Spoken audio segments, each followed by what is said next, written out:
Tayo po ay nagtitipon-tipon ngayon para saksihan ang formal na pagsasama ng dalawang tao sa legal na estado ng kasal sa ilalim ng ating batas. Ma'am Discoro, no? Ilang years na kayo nagsasama? Pagkakalam ko, may apo na kayo, dalawa.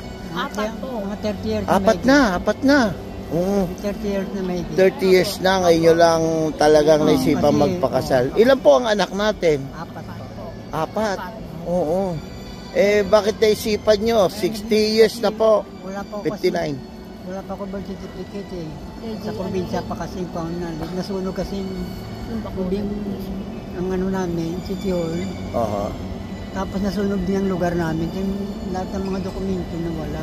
Eh, bago ako pumunta rito, kumuha na lang ako sa Bacolod ng baptismal bago dito ginayos kasi dito ang dokumento ko eh. Dahil kawalan ng dokumento kaya hindi kayo nakasal sa loob ng 30 taon.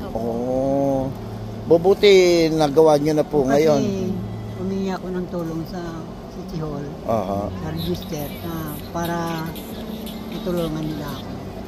Ginawa nila ako ng papel, tapos kumuha ka dito ng mga SS, pag-ibig, saka mga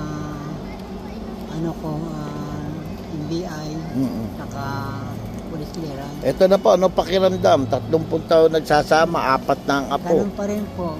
Wala pa rin. Love pa rin po sa isa't isa. Opo. Hindi na babago. Hindi man lang nagkamali si tatay noon. Wala po. Wala. Yun. Talagang loyal. Siya lang talaga. Ayun. O, kiss naman tayo. Kinanay sa pisngi nila. Iyon. Nay, salamat po tayo, Nay, sa inyong matatag na pagsasama. Salamat po. Tulungan din po kahit paano po. Opo.